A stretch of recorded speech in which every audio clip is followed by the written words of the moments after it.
What the world is seeing is a new China and the new Chinese. And they're seeing what the Chinese people can accomplish when they have freedom of speech, freedom of religion, freedom of press, freedom of expression, freedom of assembly. And I think that's come about a lot through the new federal state and these other groups. That is so powerful. Our focus now, and I do believe the new federal state, if the CCP lasts long enough, will be recognized. And I think it'll be recognized in, after 2024. But our focus, 100%, is to present the new China and the new Chinese, right, every day. The only way the CCP gets taken down is by the Chinese people. People in the West can assist. We can help. But the Chinese people, Lao Beijing, have taken down. We're at a unique time in China's history of, 10,000, 15,000 years, right? You finally have, in the diaspora of the Chinese people, hundreds of millions that have been enormously successful, right? Enormously successful. And that shows every day the lie of this regime.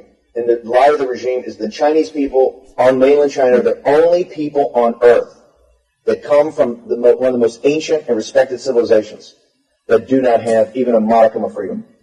And so that is our mission. I think our mission is to focus on taking down this transnational criminal organization that has terrorized, victimized, and brutalized the Chinese nation and the Chinese people. If we do that, the new federal state will act as almost like a government in exile to present going forward what the new program is. And that's why, listen, I have the greatest respect for Miles, but I continue to say that's why I think Miles is the George Washington of a new China.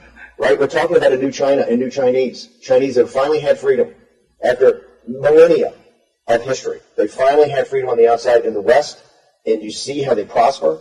You see how they add to contribute to society. You see how the family structure and the traditional values of the Chinese people are very powerful, right? And that is why it is so important for us to remain focused on our mission. Our mission is to take down the CCP, take down this transnational criminal organization.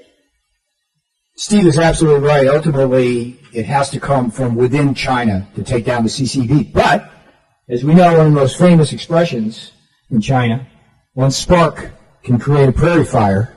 We need that prairie fire. It has to be within China. But this gentleman here is creating a few sparks. Yes. And we will keep creating sparks. Yes. And help that prairie fire along. Our responsibility, and Peter and I take it very seriously, and other people associated with the Trump movement, we have a tremendous responsibility to the Chinese people, and that is to stop the Western elites in their partnership with this transnational organization that are making money off the victimization and brutalization of the Chinese people, and to hold them accountable.